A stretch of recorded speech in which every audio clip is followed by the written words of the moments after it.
आज हम पढ़ेंगे क्लास 10th का चैप्टर 1 जिसका नाम है केमिकल रिएक्शन एंड इक्वेशन।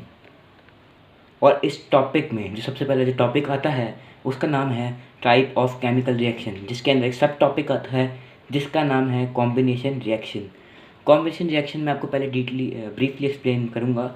सबसे पहले कॉम्बिनेशन रिएक्शन होता क्या है, सबका सवाल यही होगा। सबसे पहले कॉम्बिनेशन होता है a reaction in which two or more reactants combine to form a single product is called a combination reaction।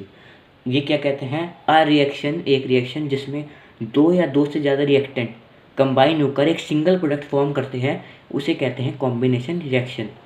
आपको मैं इक्वेशन से बताऊंगा, नीचे लिखा है CaO plus H2O gives CaOH2। देखो इसमें क्या लिखा था हमने, डेफिनेशन में क्या पढ़ा था हमने, डिफाइन में आ रिएक्शन इन विच टू और मोर रिएक्टेंट। देखिए CaO प्लस H2O दो या दो से ज़्यादा रिएक्टेंट हो गई और उन्होंने क्या बनाया, combine to form a single product. Single product form हुआ है यहाँ पे CaOH2, ये सिंगल प्रोडक्ट फॉर्म हुआ है। सबसे पहले CaO का फॉर्मूला देखिए क्विक लाइम होता है और CaOH2 का फॉर्मूला होता है स्लेक्ड लाइम, या उसे कह सकते हैं स्लेक्ड लाइम और CaO को कह सकते हैं क्विक लाइम। उसके बाद हम सम एग्जांपल्स पढ़ेंगे कॉम्बिनेशन रिएक्शन के। सबसे पहले है बर्निंग ऑफ कोल, कोल का जलना। सबसे पहले अगर हम कोल को जलाएंगे तो कार्बन ऑक्सीजन की हमें जरूरत ऑब्वियसली होगी। सबसे पहले देखिए C plus O2 gives CO2। Two और more reactant combine to form a single product, अभी पीछे हमने पढ़ा है, इसलिए टू और more C plus O2 gives CO2, single product form हुआ है। अगली देखिए example, formation of water from H2 and O2। Formation मतलब पानी का बनना, फ्रॉम H2 मतलब हाइड्रोजन एंड ऑक्सीजन। देखिए H2 plus O2 gives H2O। हमने बैलेंस करने के लिए H2 के आगे 2 लगाया है और प्रोडक्ट साइड हमने 2H2O लगाया है। देखिए यहाँ पे क्या लिखा है, हमने a reaction in which to और more reactants 2H2O plus O2, दो या दो से ज़्यादा रिएक्टेंट हो गए और प्रोडक्ट क्या आया, सिंगल प्रोडक्ट फॉर्म हुआ है 2H2O, एक सिंगल प्रोडक्ट है। अब हम आगे बढ़ेंगे एक्सोथर्मिक रिएक्शन। एक्सोथर्मिक रिएक्शन का मतलब है reactions in which heat is release along with the formation of product. ये ऐसी रिएक्शन है जिसमें हीट रिलीज होती है along with the formation of product, formation of product के साथ, इज कॉल्ड एक्सोथर्मिक रिएक्शन। अब हम इसके आगे एग्जाम्पल पढ़ेंगे। इसका एग्जाम्पल है, सबसे पहला एग्जाम्पल है, some example of exothermic reaction है। सबसे पहला है burning of natural gas, natural gas burn. CH4 plus 2O2 gives CO2 plus 2H2O, ये एक एग्जाम्पल है। और नीचे इंपॉर्टेंट थिंग एक जो लिखी है वो बहुत इंपॉर्टेंट है, वो उसे याद कर लिए, बिल्कुल भूलने की उसे आवश्यकता नहीं, क्योंकि वो पेपर में कई बार पूछी जा सकती है। The decomposition of vegetable matter into compost, the decomposition of vegetable matter into compost is known as exothermic reaction. ये बहुत इंपॉर्टेंट चीज़ है, इसे ध्यान से देखिए, इसका मैं आपको मतलब समझाता हूँ।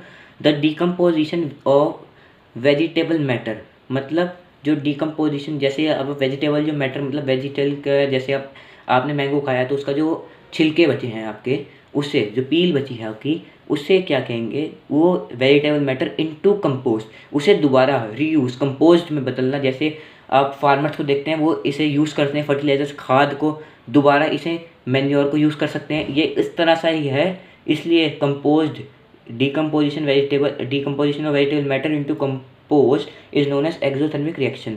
नीचे इंपॉर्टेंट चीज़ एक बॉक्स में लिखी हुई है, C6H12O6 plus 6O2 gives 6O2 plus 6H2O plus energy. इसका लिखा था special name of this reaction is respiration. जो स्पेशल नेम है इस रिएक्शन का है वो है रेस्पिरेशन। वो इसकी इक्वेशन है C6H12O6 plus 6O2 gives, product side में आएगा 6CO2 plus 6H2O plus energy. अब हम पढ़ेंगे डिकम्पोजिशन रिएक्शन। अब मैं आपको बताऊंगा डिकम्पोजिशन रिएक्शन होती क्या है। अब हम पढ़ेंगे डिकम्पोजिशन रिएक्शन होती क्या है। इसमें लिखा है in decomposition reaction a single reactant breaks down to give simpler products. In decompose reaction a single reactant, एक सिंगल रिएक्टेंट होगा, वो क्या करेगा, breaks down into to give simpler products. Breaks टूटेगा सिंपलर प्रोडक्ट्स गिवन देने में, देगा simple products देगा, is known as decomposition reaction. देखिए यहाँ पे एक है, एक रिएक्टेंट, सिंगल रिएक्टेंट है 2FeSO4 सिंगल है, वो क्या हुआ ब्रेक डाउन हो गया, Fe2O3 plus SO2 plus SO3, ये क्या हुआ ब्रेक डाउन।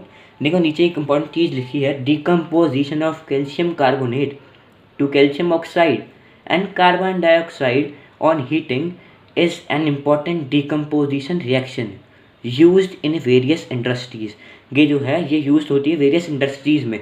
सबसे पहले जो ये वेरियस इंडस्ट्रीज़ है उसका नाम है जहाँ पे यूज़ होती है, ये होती है आपकी सीमेंट मिल में, सीमेंट बनाने की बहुत ज़्यादा काम आती है। और एक नीचे इंपॉर्टेंट चीज़ मैंने आपको सबसे शुरू में बताई थी कॉम्बिनेशन रिएक्शन में, जो थी calcium oxide is called lime और क्विक लाइम। मैंने ब्रैकेट में लिखा हुआ था, आप अगर मेरे वीडियो शुरू में देखेंगे तो वहाँ पर लिखा हुआ है calcium oxide is called quick lime और लाइम, लाइम और क्विक लाइम इसको कह सकते हैं। नीचे अब अगला हम टॉपिक जो पढ़ेंगे वो पढ़ेंगे थर्मल डिकम्पोजिशन रिएक्शन।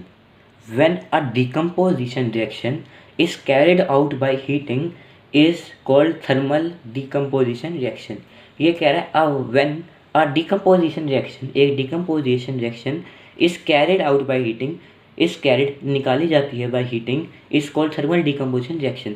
अब मैं आपको एग्जांपल दूंगा इसका नीचे इक्वेशन के थ्रू, वहाँ पे लिखा है CaCO3 gives CaO plus CO2 example of thermal decomposition reaction. ये एग्जाम्पल है थर्मल डिकम्पोजिशन रिएक्शन का। हम बोर्ड में पेपर में पूछे जा सकते हैं कि जो थर्मल डिकम्पोजिशन रिएक्शन है या कॉम्बिनेशन रिएक्शन है, फाइंड करें कि ये इक्वेशन थर्मल डिकम्पोजिशन है, कॉम्बिनेशन है, डिकम्पोजिशन है, डबल डिस्प्लेसमेंट है, ये आपको फाइंड करने को भी आ सकते हैं। वहाँ पे ऑप्शंस दिए होंगे 4 के, आपको टिक करना होगा ये कौन सा है। Thank you for watching my video till and. Please subscribe my channel, like my videos, comment and share. Thanks.